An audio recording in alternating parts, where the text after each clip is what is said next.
Bonjour à tous et bienvenue dans cet atelier Casio spécial Noël. Donc ensemble, pendant les 45 prochaines minutes, nous allons parler de Python au lycée avec nos deux calculatrices Graph35 plus E2 et Graph90 plus E.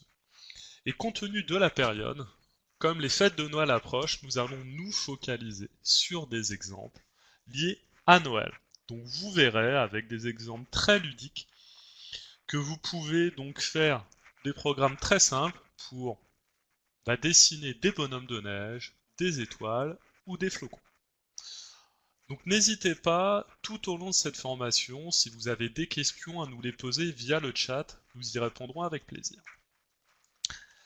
Donc commençons tout d'abord par la gamme de calculatrices que l'on propose chez Casio. Donc nous proposons des calculatrices qui vont du primaire aux études supérieures. Et plus particulièrement pour le lycée, nous avons plusieurs modèles, de la Graph 25 plus E à la Graph 90 plus E. Et comme vous pouvez le voir, deux de ces modèles sont équipés du menu Python, Graph 35 plus E2 et Graph 90 plus E. De plus, tous nos modèles sont bien sûr équipés du fameux mode examen. Avant de passer à des exemples concrets, quelques infos pour vous dire qu'il y a quelques semaines, nous avons sorti une nouvelle mise à jour pour vos calculatrices graphiques Graph 35 plus E2 et Graph 90 plus E. Donc n'hésitez pas à aller sur notre site casio-education.fr pour faire cette mise à jour qui est complètement gratuite et disponible. Hop, juste ici, en cliquant sur Installer. Vous allez basculer sur une seconde page où vous pourrez trouver fonction de la version que vous avez de Mac ou de Windows, vous pourrez installer les différentes mises à jour de vos calculatrices et bien sûr de vos émulateurs. Et dans cette nouvelle mise à jour, vous allez pouvoir accéder aux bibliothèques Matplotlib et Turtle en mode examen, mais aussi accéder aux différentes commandes de ces bibliothèques via le catalogue. Et nous avons ajouté deux nouvelles fonctionnalités, la possibilité de tracer des histogrammes et de pouvoir tracer une grille juste derrière vos éléments tracés. Et nous avons aussi corrigé quelques bugs. Donc n'hésitez pas encore une fois à aller faire cette mise à jour. Bien sûr, vous n'avez pas forcément besoin d'avoir fait cette mise à jour pour participer à cette formation et faire les exercices avec moi. Ça vous sera simplement plus facile d'avoir la mise à jour vu que toutes les commandes seront dans le catalogue. Mais si vous n'avez pas fait la mise à jour, vous pourrez écrire toutes les commandes via le mode alphabétique ou directement via l'onglet char. Donc on verra dans les différents exemples comment utiliser ces trois parties. À l'heure actuelle, vous ne pouvez pas faire la mise à jour via un système Linux. Vous devez soit passer par Windows, soit passer par Mac, fonction de la calculatrice que vous voulez mettre à jour. Donc on va pouvoir commencer avec un exemple tout simple. Et on va débuter par tracer une guirlande qui va être composée de 6 étoiles. On va pouvoir séparer en plusieurs étapes le programme pour pouvoir directement décrire les étapes successives pour complexifier au fur et à mesure celui-ci. Donc au départ, ce que l'on va faire, c'est tracer une étoile. Donc on va pouvoir tous se placer dans le menu Python, qui est tout en bas à gauche de votre liste des menus en position H. Une fois que vous êtes dessus, vous appuyez sur Exe et vous basculez directement dans le menu Python. Je vais simplement vérifier quelque chose. Hop, je l'avais laissé. Hop, je l'efface. Ok. Une fois que vous êtes au niveau de l'écran d'accueil, vous allez pouvoir créer un nouveau programme. Écrire un nouveau programme. Pour cela, vous vous doutez bien qu'il faudra appuyer sur F3 New. Donc, je m'exécute. On me demande le nom du script. Vous l'appelez comme vous voulez. Vous avez la possibilité de mettre jusqu'à 8 caractères, des chiffres, des lettres, des majuscules, des minuscules. C'est vous qui décidez, c'est vous qui voyez. La seule chose qu'il ne faut pas faire, c'est commencer le nom par un chiffre. toujours commencer par une lettre. Donc ici, vu qu'on va dessiner des étoiles, je vais appeler le programme étoile. Bien sûr, il faudra utiliser les touches de la calculatrice. Vous avez ici tout l'alphabet, A, B, C, D, E, F, jusqu'à Z. Donc n'oubliez pas d'utiliser les différentes touches pour écrire le nom de votre programme. Une fois que c'est fait, j'appuie sur Exé. Je bascule ainsi sur la deuxième partie du menu Python, ce qu'on appelle la partie éditeur. C'est là où nous allons écrire tout notre programme. Donc comment fonctionne-t-il ce fameux programme? Donc si je regarde dans le cas de mon étoile, ce que je vais faire au départ, c'est importer ma bibliothèque Turtle. Dites-nous sur le chat si vous avez besoin de plus d'explications sur ce qu'est une bibliothèque et comment doit-on l'utiliser pour les programmes Python. Si ce n'est pas le cas, je vais pouvoir continuer. Je vais juste vérifier, donc ça a l'air d'être bon. Donc une fois qu'on a importé la bibliothèque Turtle via la commande, via les instructions from turtle import étoile, on va pouvoir directement utiliser toutes les commandes qui sont comprises dans cette bibliothèque. Donc si vous regardez dans la suite, ce seront les commandes forward et left. Une fois la bibliothèque importée, je vais faire une boucle. Donc je vais dessiner une étoile qui aura 6 branches. Donc à chaque fois, donc il va falloir que j'avance d'un certain nombre de pixels, 10 dans mon cas, que je tourne à gauche d'un angle de 120 degrés pour faire hop, la première partie de la branche, et ensuite j'avance encore une fois de 10 pixels et je retourne d'un angle vers la gauche de moins 60 degrés. Et ainsi de suite. Je fais toute cette série de commandes 6 fois, grâce à ma boucle for qui est juste ici. Donc c'est un programme qui reste assez simple. J'ai une boucle for, je répète 6 fois mes instructions avancer 2, tourner 2, avancer 2 et tourner 2. Bien sûr, il faut préciser un nombre de pixels et directement les angles. Donc on va pouvoir importer la bibliothèque tous ensemble, on va le faire tous ensemble. Donc pour les gens qui ont fait la mise à jour, vous pourrez faire directement comme moi, utiliser le catalogue. Pour les gens qui n'ont pas fait la dernière mise à jour, faudra l'écrire soit avec l'onglet char, qui est ici, soit avec les touches de la calculatrice. Donc je vais vous montrer les trois méthodes. Donc tout d'abord, la plus rapide, le catalogue. Donc Shift 4 vous donne accès au catalogue et à toutes les commandes Python que vous pouvez utiliser dans ce menu. Donc si par exemple vous cherchez la commande print, si elle est présente ici, vous pouvez l'utiliser. Et vous pouvez faire ça pour toutes les commandes et instructions que vous voulez utiliser. Donc ici, from turtle import étoile. Première solution, j'utilise le pavé directionnel et je fais défiler toutes les commandes une par une. C'est pas la méthode la plus rapide, mais elle fonctionne. Deuxième méthode, vous avez un petit encadré en haut à droite. Donc si je rentre la première lettre, hop, de la commande que je recherche, je bascule directement sur toutes les commandes qui commencent par cette lettre. Si vous avez la graphe 90 plus E, vous pouvez rentrer autant de lettres que vous voulez. Si vous avez la graphe 35 plus E2, vous êtes limité à une lettre. Ici, vu que j'ai la graphe 90, je vais même pouvoir rentrer ma deuxième lettre, le R, et aller chercher ma bibliothèque. Hop, j'appuie sur Exé, je l'importe directement. Deuxième option, l'onglet char, ce que je vous disais précédemment, hop, vous pouvez aller directement chercher toutes les lettres. Ça vous prendra un peu plus de temps, certes, mais vous pouvez le faire de cette manière. Troisième possibilité, le mode alphabétique. Donc si on revient, hop, juste ici, il suffit d'appuyer sur Shift Alpha. Shift Alpha. Et vous voyez apparaître pour les gens qui ont la graphe 90 plus E un A minuscule en haut à gauche, qui signifie que vous pouvez écrire en minuscule et utiliser bien sûr les lettres qui sont ici en rouge sur vos calculatrices. vous pouvez générer un espace, et ainsi de suite. Donc vous voyez, vous pouvez faire la même chose. Si vous voulez passer en majuscule, vous appuyez sur F5 et vous basculez de minuscule à majuscule. Si vous voulez enlever le mode alphabétique, vous appuyez sur alpha. Donc n'hésitez pas à aller voir cette slide, tout est résumé, tous les moyens d'écrire dans le menu Python vous sont présentés ici.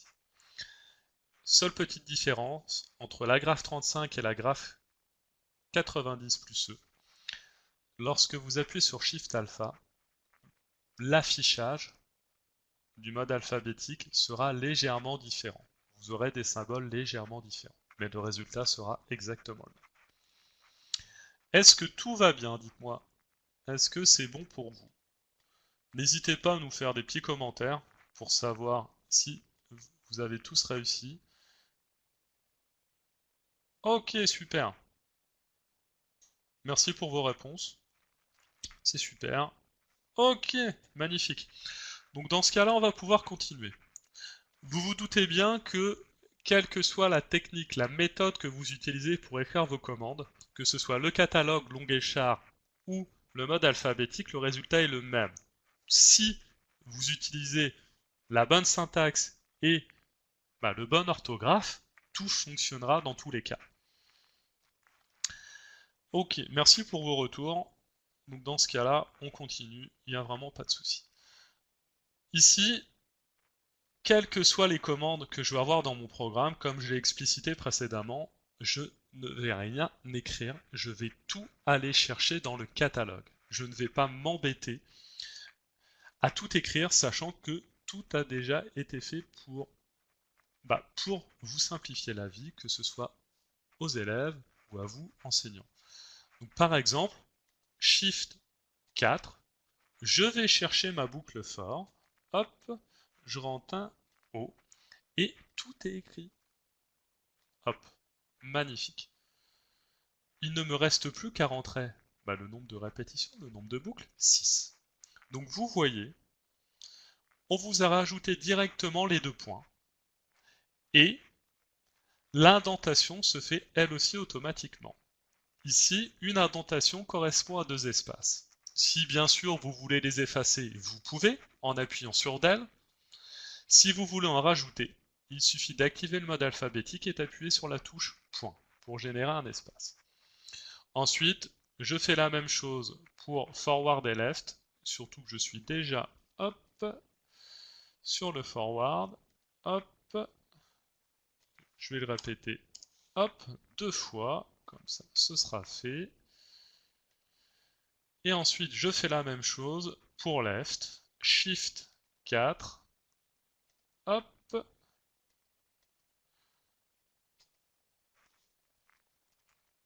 et j'ai gagné énormément de temps. J'aurais pu bien sûr utiliser le mode alphabétique ou l'onglet char. Une fois que c'est fait, je reviens en arrière, je mets mes valeurs, donc j'avance de 10 pixels. Donc bien sûr, tout ce que je vous montre ici est valable pour les 2 calculatrices équipées du menu Python. Par contre, faites attention à une chose, c'est que les résolutions des 2 écrans, celui de la graphe 90 plus E, ce que j'utilise aujourd'hui, ou la graphe 35 plus E2, n'ont pas la même résolution. Donc faites attention lorsque vous utilisez les commandes forward ou backward, lorsque vous devez avancer ou reculer d'un certain nombre de pixels, de bien choisir, fonction du modèle que vous avez, le bon nombre de pixels. Ici, normalement, si vous utilisez forward 10, peu importe la calculatrice, vous serez toujours dans le cadre. Faites bien attention quand même de ne pas sortir du cadre, fonction du modèle que vous utilisez et fonction des grandeurs que vous allez mettre au niveau de vos commandes. Ok, une fois que c'est fait, il ne me reste plus qu'à appuyer sur F2 pour exécuter mon programme, d'enregistrer bien sûr, pour ensuite avoir le tracé de mon étoile. Dernière info, vu que ce n'est pas précisé, on commence le tracé en position 0, 0. Donc vous pouvez considérer que vous avez un repère orthonormé qui est ici, et le centre de l'écran correspond au centre de mon repère. Je suis en 0, 0. si vous sortez du cadre, la seule chose qui va arriver, c'est que vous ne verrez pas ce que vous allez tracer. Vous ferez votre tracé, il n'y a aucun souci, vous allez juste, vous aurez l'impossibilité de voir soit la totalité, soit une partie du tracé. Le programme va s'exécuter correctement, tout sera fait, sauf que vous ne le verrez pas. Donc à ce moment-là, vous pouvez directement diminuer ou augmenter, fonction de ce que vous voulez faire. Par exemple ici, le nombre de pixels pour la commande forward, et vous reviendrez dans votre écran. Une fois que c'est fait, on va pouvoir complexifier notre programme et tracer la guirlande de 6 étoiles. Vous vous doutez bien qu'on va reprendre le programme précédent, parce qu'on ne va pas s'embêter à tout réécrire. Donc pour cela, on appuie sur Exit pour revenir en arrière, une première fois, une deuxième fois. Et si on regarde mon programme, j'ai déjà écrit cette partie-là, parce qu'au bout du compte, je vais à chaque fois tracer la même étoile que je vais simplement décaler. Et je vais rajouter, vous vous doutez bien, différentes commandes pour tracer cette guirlande. Donc si on regarde plus particulièrement mon programme, donc toujours ma bibliothèque Turtle, c'est fondamental, je veux utiliser des commandes explicites de la bibliothèque Turtle, forcément il faut que je l'importe. Ensuite, je vais lever mon crayon via la commande up. Donc tout est écrit ici. Je vais faire une affectation de variable, a égale à 0. Bien sûr, la variable, vous l'appelez comme vous voulez. Si vous voulez l'appeler variable, si vous voulez l'appeler toto ou a, vous l'appelez comme vous voulez. La seule chose qu'il faut respecter, c'est toujours l'écrire de la même manière. Majuscule, minuscule, c'est la même chose.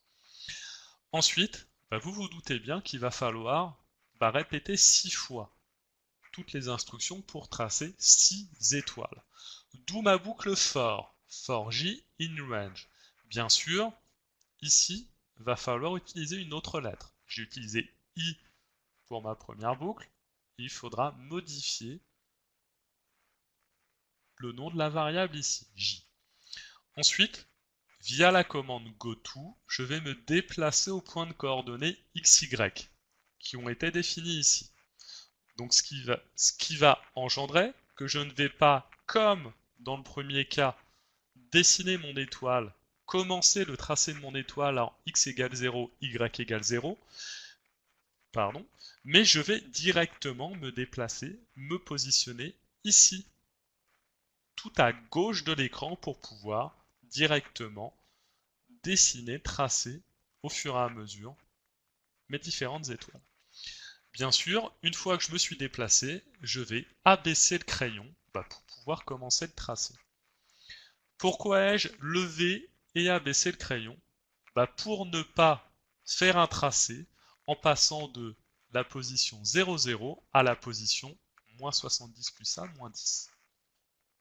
Si je n'avais pas rajouté up et down, j'aurais fait un joli trait.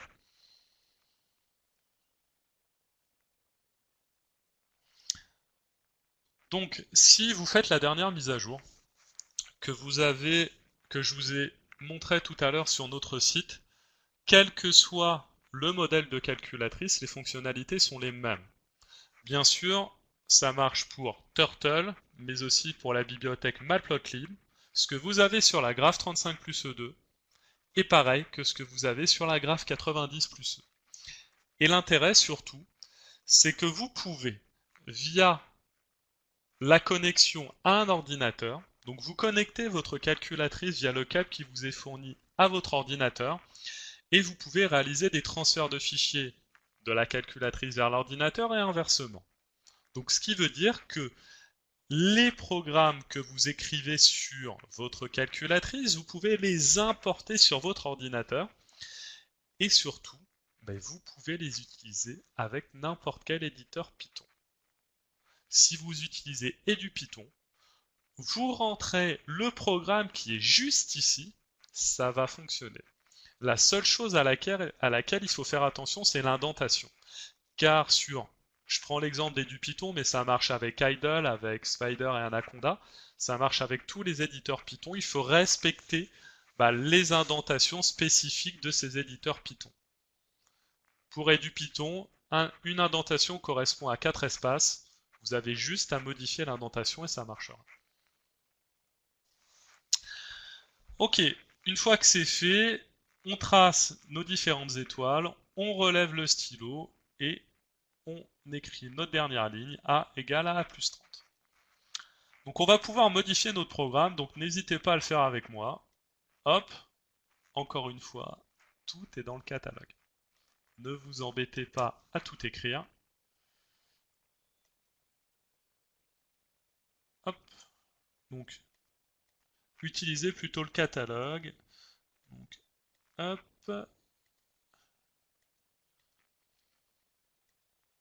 Ou bien sûr, utilisez la méthode que vous voulez. Si l'orthographe et la syntaxe est la bonne, tout fonctionnera dans les deux cas. Vous voyez par exemple ici, je vais utiliser une variable A minuscule. Donc fondamentalement, cela va fonctionner si j'utilise à chaque fois le même nom de variable. For j in range,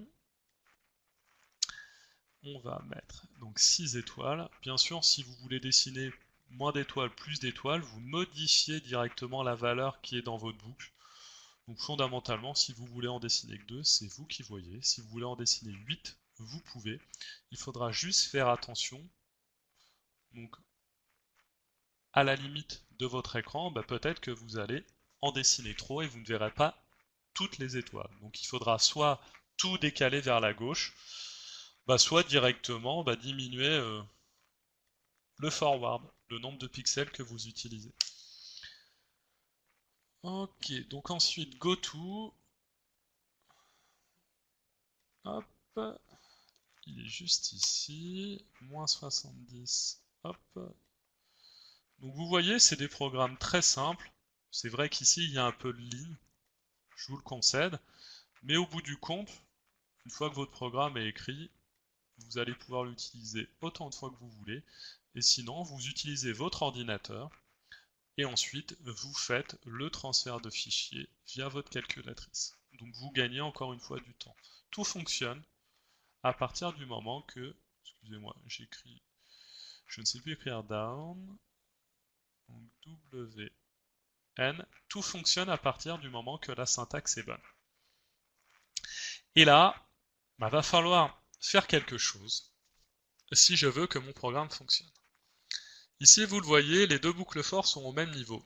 Si je laisse mon programme tel quel, je vais avoir un gros souci, je ne vais pas tracer mes 6 étoiles. Si je veux que cela fonctionne, il va falloir que, hop, j'indente ma deuxième boucle for, et bien sûr, vu que les indentations sont cumulatives, il va falloir que je décale aussi les commandes qui sont comprises, hop, dans ma deuxième boucle for. Ok. Une fois que c'est fait, je rajoute une petite indentation, je relève mon stylo.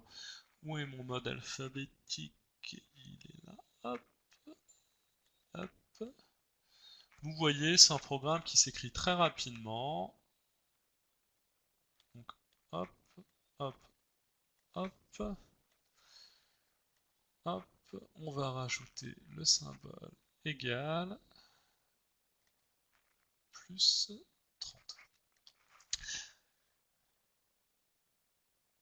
Oui, pour le jeu de Noël, ne vous inquiétez pas, je vais vous en parler juste après les exemples. Je préfère d'abord vous donner des exemples, vous montrer comment utiliser le menu Python avec des cas concrets que vous pouvez réutiliser en cours. Donc si vous voulez tracer cette guirlande d'étoiles, vous pouvez concrètement le faire avec vos élèves. Une fois que votre programme est fait, j'appuie sur F2, j'enregistre et je trace mes 6 étoiles. Est-ce que vous avez tous réussi à faire le programme? Est-ce que vous avez des questions, des commentaires? Est-ce que tout va bien? N'hésitez pas à nous le dire pour savoir si je dois m'attarder sur quelque chose ou si je peux continuer. Et pendant ce temps-là, je vais me permettre de boire un petit verre d'eau.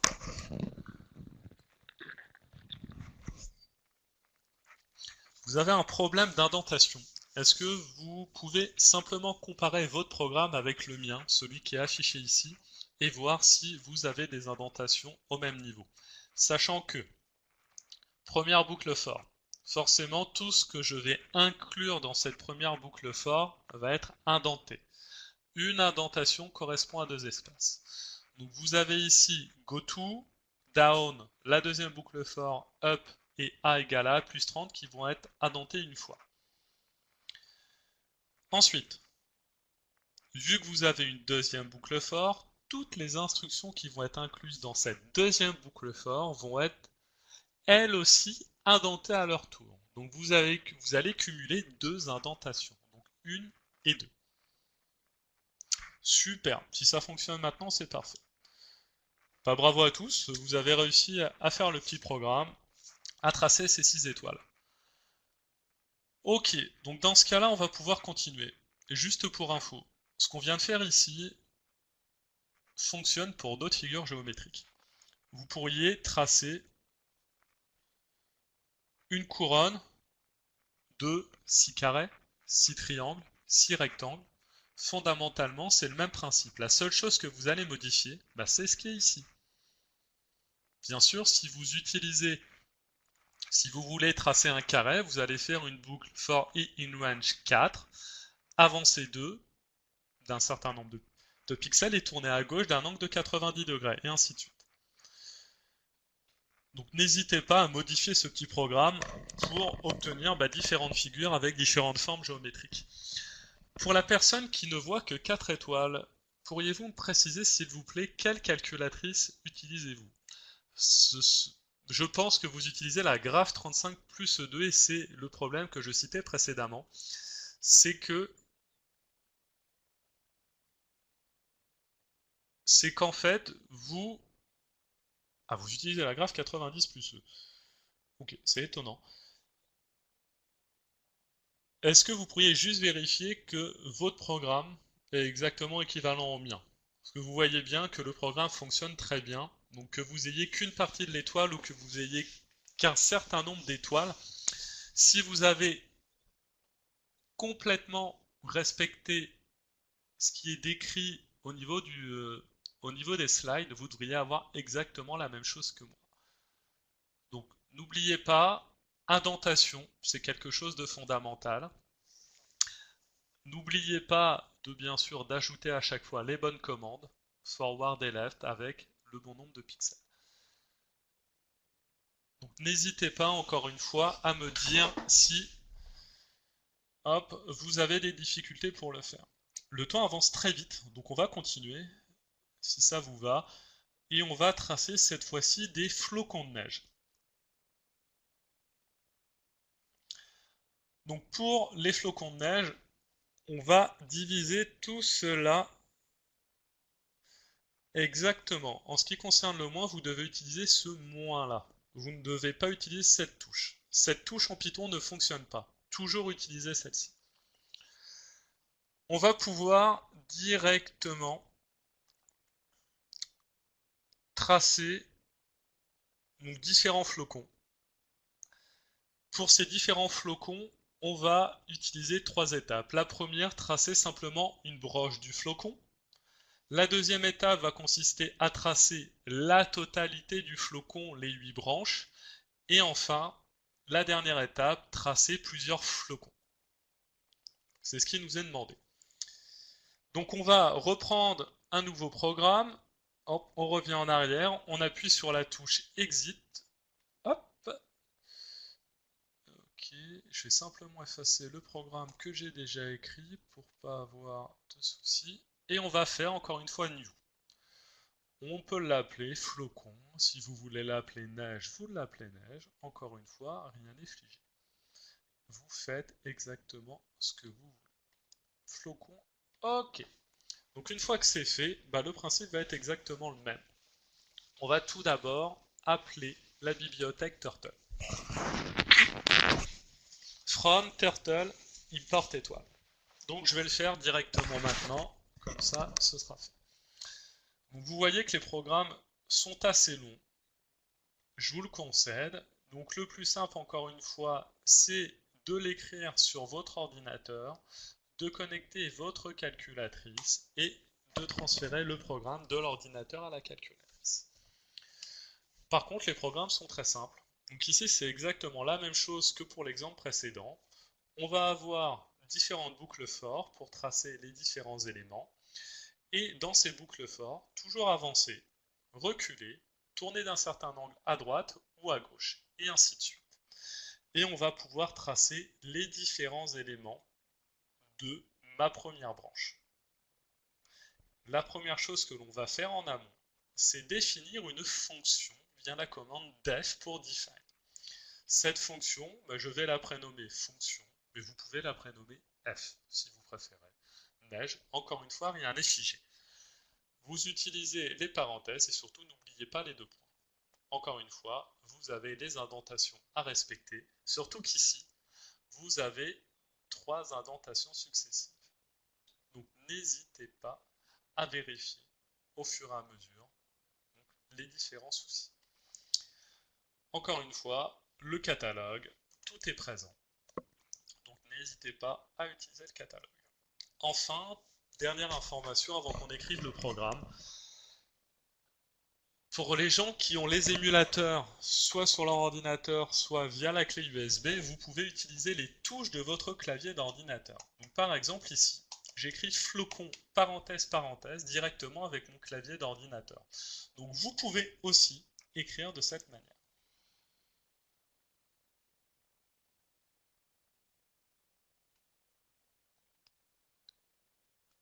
Donc si vous avez mis à jour votre émulateur sur clé USB, surtout la dernière mise à jour que je vous ai citée précédemment et qui est sortie il y a quelques semaines, vous devez, lorsque vous obtenez le fichier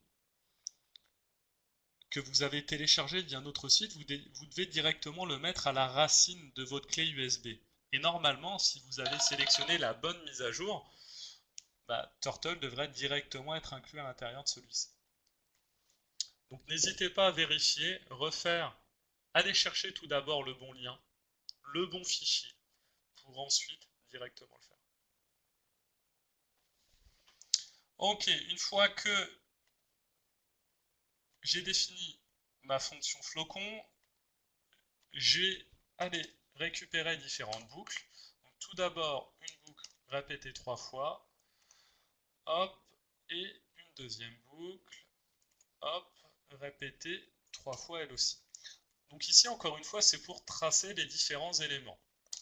Donc, vu qu'il reste très peu de temps, donc, je vais directement tout écrire, hop. Si vous me le permettez avec mon clavier d'ordinateur, donc bien sûr chez vous, soit vous utilisez votre clavier d'ordinateur, soit les différents raccourcis que j'ai pu vous présenter tout au long de cette formation. Et n'hésitez pas à adapter les grandeurs, les dimensions pour backward et forward, fonction du modèle de calculatrice que vous avez.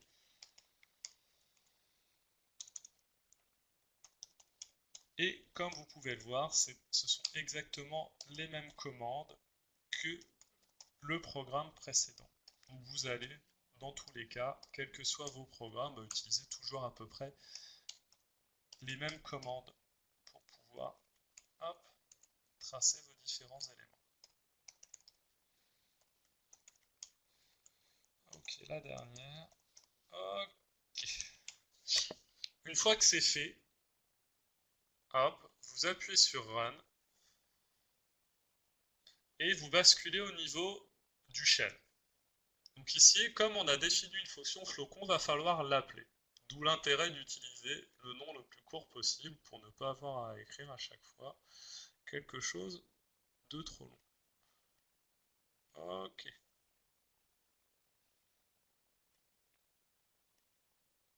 Hop, hop. Et si tout va bien, je trace ma première branche. Vous le voyez, via ces commandes, toujours très basiques, boucle for, avancer, reculer, tourner à gauche, tourner à droite d'un certain angle. Je vais pouvoir tracer la première partie de ma branche. Deuxième chose qu'il faut faire, cette fois-ci, c'est tracer les 8 branches. Donc je reviens en arrière en appuyant sur Exit, 2 fois. Je me positionne complètement à la fin de mon programme et je vais rajouter simplement une boucle répétée 8 fois.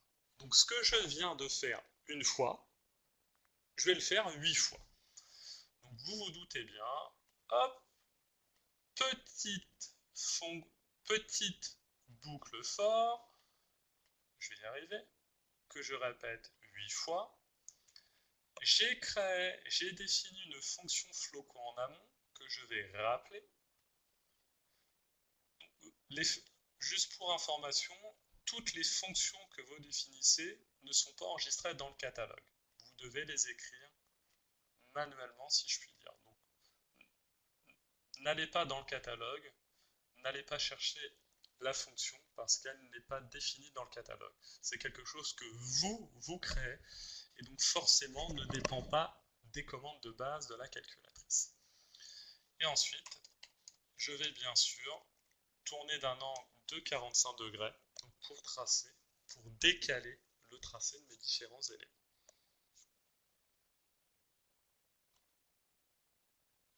Donc une fois que c'est fait, j'appuie sur F de Run et je trace, c'est magnifique, mon flocon de neige. Est-ce que vous avez tous réussi à écrire le programme? Donc c'est vrai que via mon clavier, j'ai gagné du temps. Mais si vous le faites avec le catalogue, vous devriez être aussi rapide que moi. Super, magnifique! Bah, bravo à tous. Et vous arrivez tous à avoir flocon de neige. C'est super. Franchement, bravo à tous. Donc encore une fois, faites bien attention à l'indentation, parce qu'ici, vous avez quand même 3 indentations différentes. Donc potentiellement, vous pouvez directement vous tromper. L'indentation, c'est la pire erreur qu'on puisse faire en Python. C'est ce qu'il y a de plus facile. On l'a tous fait, on le fera tous. On le fera à chaque fois qu'on écrit un programme. Et donc c'est vraiment la première chose à laquelle il faut faire attention. Vous ne pouvez pas mettre un émulateur sur un iPad. Vous pouvez mettre votre émulateur soit sur des ordinateurs compatibles Windows si vous avez la clé USB et compatible Windows et Mac si vous avez les émulateurs sur ordinateur. Et non, vous ne pouvez pas supprimer le curseur à la fin. C'est quelque chose qui reste et que vous ne pouvez pas enlever. Donc si vous avez tous réussi à faire ce flocon, on va complexifier notre programme. Vous allez voir, on va simplement ajouter quelques lignes pour pouvoir tracer plusieurs flocons. Et ce qu'on va faire, c'est qu'on va faire un tracé aléatoire. Donc on va définir des positions XY qui vont se générer aléatoirement via la commande randint. Bien sûr, il faudra préciser un intervalle pour X et pour Y. Et je vais ensuite me positionner le centre de mon flocon à chaque fois aléatoirement. Autre option, vous pouvez vous-même définir X et Y à chaque fois pour dire je vais mettre ce flocon à tel endroit, le deuxième flocon à tel endroit, mais je trouvais ça plus amusant de faire entre guillemets une disposition aléatoire des flocons. Et ça va nous faire donc étudier donc une autre bibliothèque, qui est la bibliothèque random. C'est tout ce qui concerne la génération de nombres aléatoires. Donc vous vous doutez bien que je ne vais pas m'embêter, je vais toujours aller hop, dans le catalogue pour aller chercher cette bibliothèque. Donc ensuite, hop, je passe une ligne et c'est bon. Et je vais commencer le programme. Donc vous voyez tout ce que j'ai ici. Hop, c'est ce que j'ai déjà écrit. Donc je ne le modifie pas, je le laisse tel quel. La seule chose que je vais rajouter, c'est une nouvelle boucle for. Parce que je dois tracer, dans l'énoncé, c'est ce qu'on m'a demandé, 4 flocons. Si vous voulez en tracer 2, 3, 10, 50, vous modifiez, il n'y a vraiment aucun souci. Même principe que l'exercice précédent, vu que je vais me déplacer à chaque fois d'une position à l'autre, je lève mon stylo et je le rabaisse bien sûr au bon moment pour éviter les tracés intempestifs. Et bien sûr, toujours le même principe, GoToXY, donc je me place à des coordonnées XY que je vais définir en amont. via les commandes randint et je précise bien sûr xmin, xmax. Donc ici, je vais générer un nombre aléatoire compris entre x égale moins 150, 150 et y compris entre moins 60 et 60. Bien sûr, ces chiffres sont valables pour la graphe 90 plus E. Si vous avez la graphe 35 plus E2, vous devrez utiliser des valeurs plus faibles. Si vous voulez faire de la couleur, hop, ce sera l'exercice d'après. Il suffit directement d'utiliser pen color et de préciser la couleur entre parenthèses entre guillemets en anglais. Donc ici vous avez un cas concret, bleu, vous ferez pen color, parenthèse guillemets blue. Et vous pouvez mettre autant de couleurs que vous voulez. Il suffira simplement de mettre les instructions au bon endroit. Ok, donc je vais vous laisser chez vous faire l'exercice, donc n'hésitez pas si après cette formation vous avez des questions. Donc c'est vrai que le temps passe très vite. Il vous suffit simplement de rajouter ces différentes commandes et vous pourrez tracer aléatoirement vos différents flocons. Très rapidement, on va se focaliser rapidement sur le tracé d'un bonhomme de neige. Donc le bonhomme de neige, il va être composé de deux éléments principaux, des cercles et des droites. Le principe va être exactement le même. Je vais lever le stylo, me positionner à chaque fois à un point de coordonnée XY, j'abaisse le stylo, et cette fois-ci, je vais directement utiliser la commande pour tracer un cercle, cycle. Et je précise bien sûr le rayon, donc c'est un nombre de pixels. Vous ne pouvez pas remplacer le nom de la couleur par le code RGB, vous devez directement utiliser, définir tout ça en fait. Il faut soit utiliser la couleur, soit définir via différentes lignes de code ce que vous voulez utiliser. Mais ici, vous devrez à chaque fois utiliser red, blue, green, etc. Donc pour le cercle, vous utiliserez cycle et le rayon. Si vous voulez tracer une demi-sphère, ce qui va nous être utile après pour tracer le sourire du bonhomme de neige, il faudra toujours utiliser cycle en précisant le rayon, mais en précisant 180 pour dire je veux une demi-sphère. Est-ce que c'est bon pour le cercle? Dites-moi. Donc ça a l'air d'être bon. Ok. Deuxième chose qu'il faudra utiliser, c'est le même principe.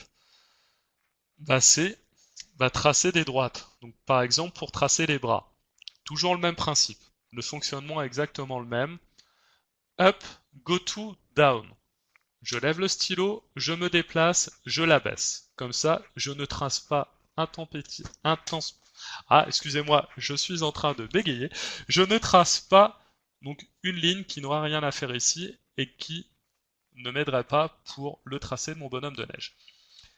Ensuite, je vous remercie, c'est gentil. J'ai eu un peu de mal à dire le mot.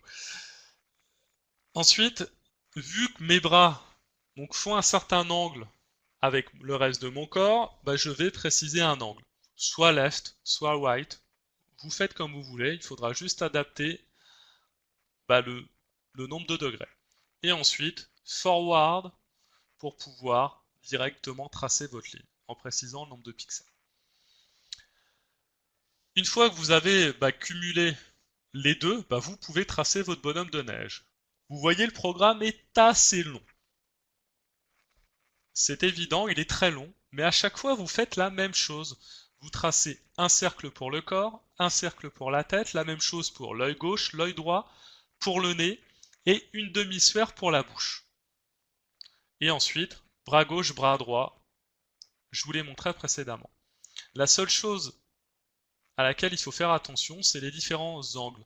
Si par exemple ici vous tournez à gauche d'un angle de 135 degrés, lorsque vous allez tracer le deuxième bras, il faudra prendre en compte tout ça et compenser avec le bon angle pour tracer dans le bon sens. Vous allez forcément tracer un demi-cercle inf, si je puis dire. Vous allez forcément tourner vers votre gauche. donc dans le sens inverse des aiguilles d'une montre. Donc bien sûr, ici, j'ai tracé la partie inférieure parce que je l'ai fait exprès. Parce que j'ai d'abord, si vous voyez ici, tourné d'un angle de 90 degrés pour me placer dans le bon angle pour pouvoir faire le tracé dans ce sens. Donc n'hésitez pas à faire ce programme. Donc bien sûr, suite à cette formation, nous vous enverrons la présentation, donc vous pourrez refaire les exercices chez vous, vous entraîner à faire ce genre de programme, qui sont, faut le dire, très amusants, et qui sont surtout très pédagogiques. Donc bien sûr, nous vous proposons, suite à cette formation, un jeu concours Casio spécial Noël. Donc d'aujourd'hui jusqu'au 15 décembre, vous pourrez participer à ce jeu concours et nous envoyer des dessins plus des scripts. Donc dessin plus script. Donc il faudra faire des dessins de Noël. Donc n'hésitez pas si vous voulez dessiner un cadeau, une boule de neige, un sapin. Vous pouvez nous envoyer tous vos programmes plus vos dessins. Donc script plus dessin à envoyer à education-france@casio.fr. Donc vous pourrez ainsi gagner différents cadeaux, donc par exemple un disque dur externe, des calculatrices, des enceintes Bluetooth ou des batteries externes. Donc vous avez toutes les dotations, tous les cadeaux qui sont décrits ici. Donc n'hésitez pas non plus à aller consulter les modalités du jeu directement sur notre site internet. Donc n'hésitez pas à participer à ce jeu. Est-ce que vous pourriez être plus précis quant à votre question? Le dessin peut-il être animé? Parce que dans tous les cas, il va falloir nous donner un script Python ou un script Scratch qu'on pourra utiliser soit avec la FX92 Plus spécial collège, donc la formation de 14 heures, soit Python avec les calculatrices Graph 35 plus E2 et Graph 90 plus E. Donc ce qui veut dire que il va falloir que nous derrière, on teste vos programmes avec nos calculatrices pour voir s'ils fonctionnent. Donc vous pouvez bien sûr le faire sur vos ordinateurs, mais surtout testez-le avec vos calculatrices pour être sûr que cela fonctionne, que vous avez utilisé le bon nombre de pixels pour pas être à l'extérieur de la fenêtre. Donc surtout, bonne chance à vous, donc n'hésitez pas à jouer pour gagner ces magnifiques cadeaux. Bon courage à tous et bonne chance. Donc bien sûr, si vous le souhaitez, vous pouvez animer vos cours avec les émulateurs de toutes nos calculatrices. Vous pouvez obtenir sur notre site casio-education.fr l'émulateur, une licence gratuite pour l'émulateur de votre choix. Et vous avez aussi si vous le souhaitez, la possibilité d'avoir une clé USB émulateur compatible Windows avec les émulateurs de nos deux calculatrices de lycée et de notre calculatrice de collège. Donc dernière information, donc n'hésitez pas à rester avec nous encore quelques minutes. Ne vous déconnectez pas encore. Donc vous pourrez, par exemple, si vous allez sur notre site casio-education.fr, à la rubrique contenu pédagogique, accéder à nos ressources. Donc vous avez des ressources sur toutes les thématiques que vous avez au lycée. Donc par exemple ici sur la programmation Python avec la bibliothèque Turtle. Et si vous cliquez dessus, vous avez accès à un descriptif précis de comment utiliser la bibliothèque ou toutes les fonctionnalités, par exemple, pour faire de la géométrie 3D, du tableur, de la loi binomiale, etc. Et à la fin, vous avez aussi des vidéos. Hop, et différentes ressources avec des exercices. Donc n'hésitez pas à tout télécharger, tout est gratuit. Et vous pourrez avoir des informations sur comment utiliser nos différents menus, nos différentes fonctionnalités.